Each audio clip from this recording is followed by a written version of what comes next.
maa ngi tudd Sadia Bodian di responsable politique PASTEF Yeumbeul Nord nekk aussi coordonnateur de cellule membre du bureau exécutif de PASTEF mais aussi nekk le coordonnateur de la fédération des cellules de PASTEF ASECNA et ses alentours dëkk fii ASECNA fi yeewu aussi mais aussi nekk un professeur d'espagnol di servir ici à Kër Massar voilà donc di leen ziar bu baax a baax di leen vraiment jox seen wàccuwaay yéen ñëpp. may commencé ci rafetlu initiative bi mooy l'organisation d'un tournoi de football déjà mu am ñaari aspect yoo xam ne ñoom ñoo ci am solo d'abord l'aspect sportif mu doon loo xam ne lu am solo la en fait ci sunu société mais aussi rawatina en fait dans la culture déjà du Sénégal ñu xam sport en réalité li ci nekk yëpp mais aussi beneen affaire bi nga xam ne moom moo ci am solo moom mooy concept bi nga xam ne dañ ko ci dugal mooy la solidarité tey dañu nekk dans une société boo xam ne vraiment la solidarité dafa am benn affaire bu am solo boo xam ne moom lay jouer et je pense que si les gens en fait à travers le monde waxuma la Sénégal yëpp Sénégal rek mais si les gens vraiment étaient en fait dans cet élan de solidarité dafay doon loo xam ne lu am solo la kon tey bu ñu gisee ñoo xam ne ñoom ñoo organiser un tournoi déjà mu nekk ci wàllum sport mais aussi mu nekk dans la solidarité ñu vraiment boole ñu ci dañ koy sant bu baax dañ koy santé bu baax a baax di leen ci remercier di leen wax ni nag en réalité même bu fekkuloon sax ay acteurs politiques lañ mais di dafa doon loo xam ne dafa am solo buñ ñu ci woowul sax ñu yëg ko rek vraiment dañ ci war a ñëw d'abord parce que le sport benn motif de rassemblement la le sport dafa nekk benn affaire boo xam ne dafay réunir en fait des gens surtout quand il s'agit en fait des gens qui vivent ensemble et je pense que loolu rek cette solidarité là dafay am déjà dans le sport mais bu fekkee dañ koy tuddeewaat encore le tournoi de la solidarité dafay amaat beneen aspect boo xam ne moom lay joxe mu amaat beneen importance boo xam ne moom lay joxe déjà ñun ci sunu wàll li nga xam ne ci dañuy yëngatu élan de solidarité boobu dañ koy dund saa su ne donc tey bu ñu vraiment tuddee en fait benn tournoi quand même de ce genre là dañuy def lu dul vraiment di féliciter ñi nga xam ne ñoom ñoo ko organiser mais aussi di leen remercier lii je pense que ça fait partie de li ñuy woowee en fait l'accompagnement de l'action gouvernementale parce que tey képp koo xam ne da ngay def ces genres d'activités là ces genres d'événements là je pense que yaa ngi un tout petit peu mattali sax la vision du chef de l'État qui vraiment est une vision boo xam ne on appelle les gens quand même à la solidarité on appelle les gens vraiment autour de l'essentiel le sport il y a déjà l'essentiel bu ci nekk déjà lu muy réunir nit ñi ñu nekk ensemble vraiment dans ces moments de gaieté dans ces moments de convivialité mais aussi le fait que vraiment ñu war a vraiment xam ne lii solidarité moo tax ba mu jóg ba ñu nekk ci affaire bi vraiment là je pense que la vision du chef de l'État dafa nekk autour de ça déjà ne serait-ce quand même si dialogue bii nga xam ne ci lañ jógee pratiquement le chef de l'État a parlé de solidarité donc tey bu ñu gisee vraiment des citoyens sénégalais ñu ci organiser des choses en fait pour que nit ñi nekk dans autour de cette solidarité dañuy def lu dul rafetlu cela et dire que en fait dañ ci gis suñu bopp à 100%. Je pense que c'est une source de motivation en fait pour les générations actuelles parce que xam nga nit bu defee benn temps am mu dem xëy na ba temps boobu jàll ngeen ñëw ne da ngeen koy sargal da ngeen koy honorer là je pense que ça va motiver en fait les gens yi nga xam ne les acteurs présents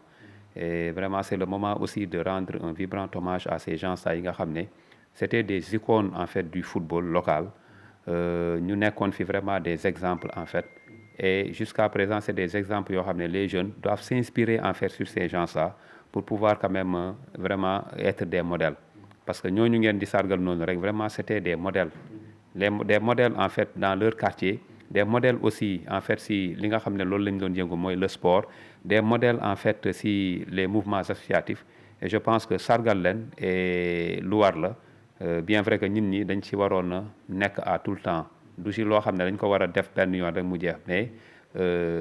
lu ñu waroon a def bu yàgg la mais bon ça vient à son heure et li ci am solo rek moom mooy quand même que les gens comprennent en réalité que il y a des citoyens qui sont là et qui ne les ont pas oubliés fàttewuñu leen et li ñu jot a def noonu yëpp ñoom depuis ces années là bañ fiy nekk am na ñoo xam ne tey ñoom ñoo koy fësal donc loolu ñun dañ ci sant yàlla bu baax a baax lu ñu si associé et aussi di leen si jaajëfal ñoom aussi di wax ni rek ñun nous faisons partie des gens qui s'inspirons en fait de ces qualités en fait de ces gens yi nga xam ne ñoom la ñu nekk tey di sargal te di wax ni nag aussi nous allons amener notre partition quand même pour faire une contribution qui pourra inspirer aussi les jeunes de maintenant mais aussi les générations futures parce que bu ñu koy def aussi il n'y aura pas que vraiment les acteurs ñi nekk léegi mais aussi il y aura des gens en fait qui seront là et ça va être même vraiment un exemple à suivre bu ko defee ñeneen ñi dinañ xam ne aussi bu ñu nekkee des modèles dans ce qu'ils font un jour viendra que on va les honorer aussi def ko comme nu ñu nekk di def en fait ces vétérans là. maa ngi ci sama 13e année. tey bu nit nekkee ci benn action boo xam ne qui accompagne l'action gouvernementale les sponsors waruñu sax xaar ba ñu war leen peut-être woo vraiment ça bu nit ñi gisee déjà la publicité rek dañ ci war a dugal seen loxo mais n'empêche quand même à notre niveau aussi on va essayer quand même de taper en fait à certaines portes quand même pour essayer d'avoir un sponsoring et faire des demandes certainement de sponsoring maintenant ñu ngi ciy woo ñëpp à commencer déjà par le leader actuel incontestable de DG Waly Diouf Bodian mi nga xam ne instant yi moom vraiment c'est le patriote un fin patriote vraiment qui est en train de faire quelque chose de très remarquable dans la société sénégalaise mais aussi qui dans toutes ces actions c'est des actions en fait des actions de développement et je pense que lii ñu nekk nii en fait cette organisation de ce tournoi là c'est en réalité ça contribue en fait au développement déjà de la localité et un peu partout si les gens le font je pense que Sénégal dina dem ba benn instant boo xam ne on ne parlera plus peut-être d'un État qui développe le pays mais on parlera vraiment du développement à tous les secteurs qui vient en réalité des citoyens et Waly Diouf Bodian ku ko xam na ni bon si loolu lay nekk donc ñu ngi ko ci woo di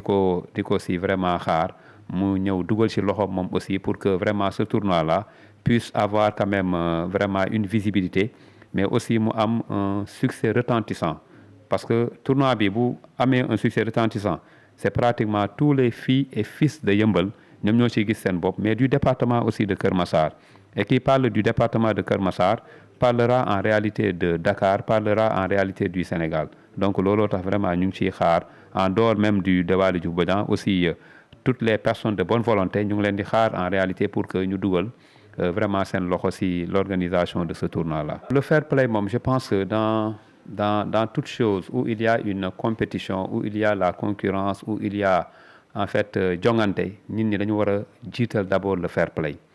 parce que lan la nit ñi war a njëkk a jàpp d'abord te nit ñi war ko mën a comprendre moom mooy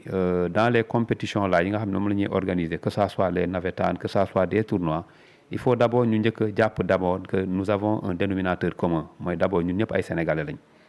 rawatina aussi ñu bokk en fait dans la même commune ñu nekk ñun ñëpp ay yëmbaluwaa donc ne serait-ce que pour ça bu ñu nekkee peut-être ci genre jongante yooyu dañu war a jiital le fair play donc muy loo xam ne en fait dañ ciy lancer une invite à tous les acteurs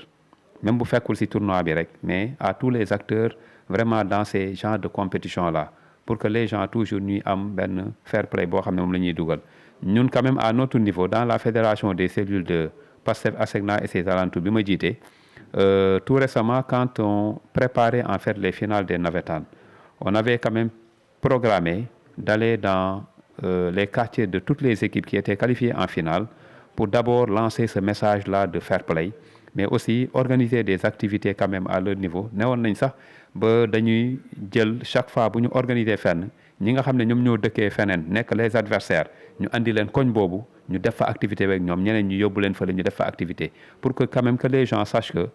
déjà ni ñu dëkkee fii rek c'est la situation géographique mooy tax ba xëy na kii dëkk fële kii dëkk fii ñuy wax ay affaires de quartier mais nous sommes tous des frères en réalité c'est cela c'est-à-dire quand on est dans ces genres de choses-là considérons d'abord que la victoire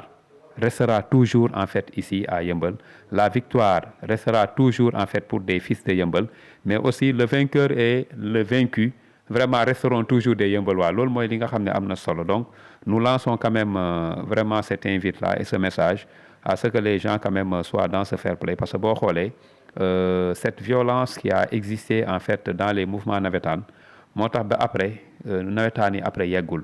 et je pense que nawetaan am na noo xam ne bu ñu ko organiser en réalité dafay bokk ci li nga xam ne dafay sukkali en réalité dëkk bi mais aussi ça contribue au développement même de notre pays. Il faut quand même que la jeunesse, mais aussi que tous les acteurs puissent le comprendre ainsi et que les gens comprennent que un pays où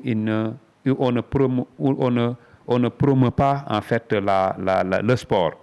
est un pays en fait qui aura des difficultés pour se développer. Le football quand même c'est pratiquement une vitrine dans le sport mondial. Donc moo tax vraiment ñu ngi demander à ce que lancer un appel à ce que les gens quand même puissent vraiment rester quand même dans ce fair play mais aussi ñu koy doxee et je pense que à ce tournoi là même il va falloir quand même que mu nekk même si c'est la solidarité bu ñu waxee solidarité rek fair play daf ci war a nekk quoi et vous avez bien fait quand même d'appeler ce tournoi là de donner le concept de solidarité parce que si les gens viennent avec ce concept de solidarité rek duñ fi nekk peut-être di am ay violence et nous lançons un appel pour zéro violence quand même à ce tournoi mais aussi zéro violence quand même au sport.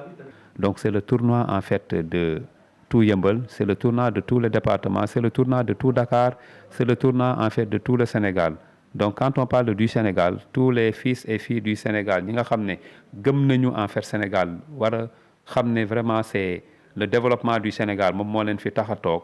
te ñun ñu nekk vraiment des politiques je pense que ñoom du ñu des ginnaaw donc nous invitons quand même tous les patriotes quand même à venir participer quand même à ce tournoi mais aussi à contribuer quand même de toute nature lépp lu ñëw rek vraiment baax na des conseils le matériel et consorts loolu yëpp soxla nañ ko quoi et je sais que les patriotes les connaissant je sais qu'ils vont quand même répondre en masse quand même à cet appel de ce tournoi de la solidarité.